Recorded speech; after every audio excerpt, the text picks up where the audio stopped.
பிரியமான இறை உறவுகளே, கடவுள் என்னை அனுப்பிய தந்தை ஈர்த்தால் ஒழிய எவரும் என்னிடம் வர முடியாது என்றார். வேலைக்கிழமை ஆண்டவரை அர்ப்பணித்து ஒப்பு கொடுத்து உங்களுடைய பிள்ளைகளை அர்ப்பணித்து, குறிப்பாய் வேலைக்கிழமை என்றால் குழந்தை இறக்கும் குழந்தைகளுக்காய் ஜெபிக்கிற நாள். எனவே உங்கள் குழந்தைகள் எல்லாம் ஆண்டவரிடம் அர்ப்பணித்து ஒப்பு கொடுக்கிறேன். நன்றி தேவனே. காணொலி பார்த்து கொண்டிருக்க ஒவ்வொரு பிள்ளைகளுக்காக ஆராதிக்கிறேன் தகப்பனே. ஆண்டவரை ஆசீர்வதிங்கப்பா. ஓ வல்லவரே, நல்லவரே, நன்றி. இயேசு கிறிஸ்துவின் பெயரிலே அன்பர்களை வல்லமையை பார்ப்பீர்கள். இயேசு கிறிஸ்துவின் பெயரிலே ஒரு குடும்பத்திலே ஆசீர்வாதத்தை அறுவடை செய்வீர்கள். ஒரு பிள்ளைகள் வாழ்வார்கள். குறிப்பாக பிள்ளை பாக்கியத்துக்காய் பல ஆண்டுகளாய் ஜெபித்துக் கொண்டிருக்கிற பிள்ளைகளை குழந்தை பார்க்க வேண்டும் என்ற வாஞ்சையோடு இருக்கிறவர்களே அப்பா ஒப்பு கொடுக்கிறேன். பிள்ளைகளுடைய எண்ணங்கள், ஏக்கங்கள், எதிர்பார்ப்புகள், அவர்களுடைய கண்ணீர் எல்லாம் சமர்ப்பிக்கிறேன். குழந்தை இயேசுவே, நீர் இரக்கம் கொள்வீராக. அப்பா உமது பெயரில் பிள்ளைகள் விடுதலை காண்பார்களாக.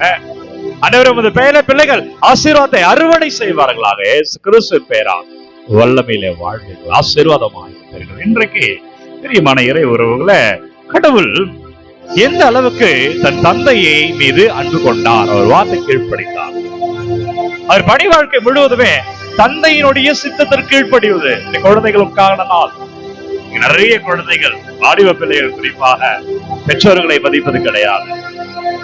உங்க அளவுக்கு உங்களுடைய அப்பா அம்மாவுக்கு கம்ப்யூட்டர் தெரியாது, உண்மைதான். உங்க அளவுக்கு உங்களுடைய அப்பா அம்மாவுக்கு மொபைல் எல்லாம் நீங்க ஆபரேட் பண்ற மாதிரி அவர்களால் ஆபரேட் பண்ண முடியாது, உண்மைதான். ஆனால் இவங்களுக்கு எது நல்லது என்று அவர்களுக்கு தெரியும்.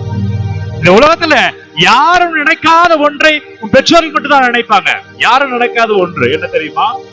நன்மையை, உங்களுக்கான நன்மையை இந்த உலகத்துல நினைப்பவரும் பெற்றோர் மட்டும்தான். நீ ஏதாவது பிரச்சனை மாட்டு, உன் நண்பர் கூட இருக்க மாட்டார். ஆனால் உன் அப்பா அம்மா உனக்காக ஜெபித்து கொண்டிருக்காங்க. என் பிள்ளை அப்படி இல்ல, அவர் ரொம்ப நல்லவன் என்று சொல்லுவார்கள். என் மக அப்படி இல்ல, அவர் தப்பா பேசாதீங்க என்று சொல்லுவார்கள். யார்? உடைய பெற்றோர் மட்டும்தான். எனவே பெற்றோருடைய வார்த்தைக்கு கீழ்ப்படியுங்கள். உங்க அளவிற்கு இன்றைக்கு விஞ்ஞானம் தெரியாமல் இருக்கலாம், அறிவியல் தெரியாமல் இருக்கலாம், ஆனால் ஞானத்திலே உயர்ந்திருக்கிறார்கள் பெற்றோர்கள். எனவே அன்பர்களே, பெற்றோருக்காக நேரத்தை செலவிடுங்கள். குறிப்பா பெரியவங்க கூட உங்களுடைய அப்பா அம்மா கிட்ட நீங்க போன் பேசுறது கிடையாது. கேட்டா நேரம் இல்லைன்னு சொல்றீங்க. நேரம் இல்லைன்னு சொல்றவங்களுக்கெல்லாம் சொல்ற, ஒரு நாள் உங்ககிட்ட பேசுறதுக்கு உங்கள் பிள்ளைகள் நேரமில்லை என்று சொல்லக்கூடும். இன்றே விழித்துக் கொள்ளுங்க. போன் பண்ணுங்க, அப்பா அம்மாக்கு போன் பண்ணி பேசுங்க. அம்மா மாத்திரை போட்டியா கேளுங்க. நேரம் இல்ல, அப்பா விசாரிக்க முடியல, அம்மா விசாரிக்க முடியல சொல்லாதீங்க. மாத்திரை போட்டியா, சாப்பிட்டியான்னு கேளுங்க. டெல்லியில நடந்த ஒரு நிகழ்வு சில ஆண்டுகளுக்கு முன்பு நடந்தது. அவருடைய பிள்ளை வெளிநாட்டில் இருக்கிறார், அம்மா மட்டும் அபார்ட்மெண்ட்ல இருக்கிறாங்க, தனியா இருக்கிறாங்க. கடைசியா போன் பேசும்போது சொல்லி இருக்கிறாங்க, உடம்பெல்லாம் வலிக்குதுப்பா, முடியலப்பா, அம்மா நான் உன்னை வந்து பாக்குறேன்னு சொல்லி இருக்கிறார். மகன் வெளிநாட்டுல இருக்கிறார்.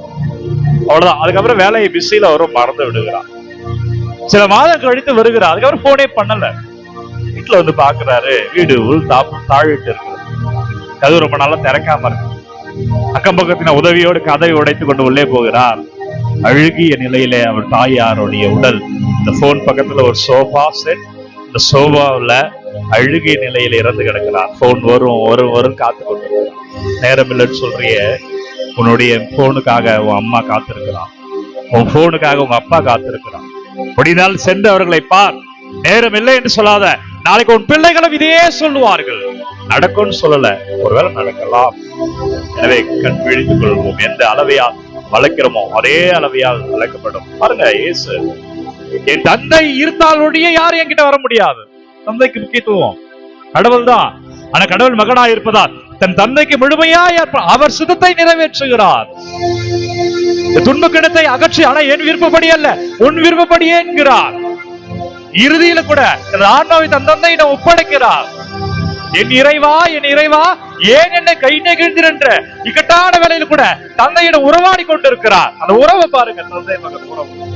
அவர்களே, பெற்றோர்களோடு உங்களிடம் இருக்கிற அந்த அழகான உறவு, அதில்தான் ஆசீர்வாதம் இருக்கு. அதை விட்டு விடாதீர்கள். ஏனென்றால் அவர்கள் உங்களுக்காக நினைப்பிருக்கிற நன்மையே இந்த உலகத்துல வேற யாருமே நினைக்க மாட்டாங்க. எனவே பெற்றோர்களை விட்டு கொடுக்காதீர்கள். குறைந்தது அவர்கள் சென்று பாருங்க. ஒரு போன் பண்ணி பேசுங்க.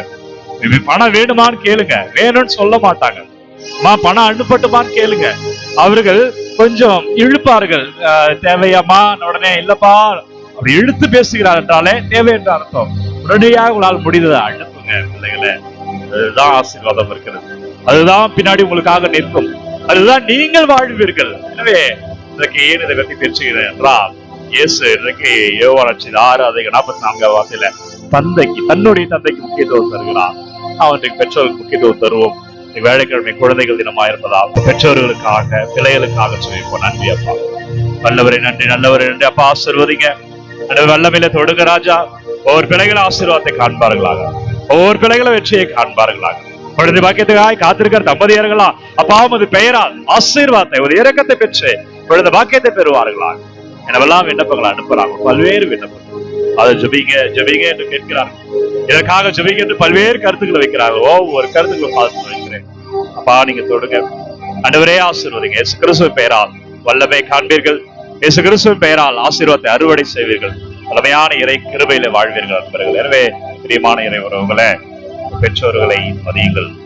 ஏனென்றால் உங்களுடைய ஆசீர்வாதத்தை கடவுள் ஒரு பெற்றோரிடம் வைத்திருக்கிறார். மதியுங்கள், வாழ்வீர்கள். ஒவ்வொரு நாளும் விடிய காலை 3 மணிக்கு ஆராதனை வழங்குகிற யாருக்கு தேவை நினைக்கிறீங்களோ அவர்களோடு பகிர்ந்து கொள்ளுங்க.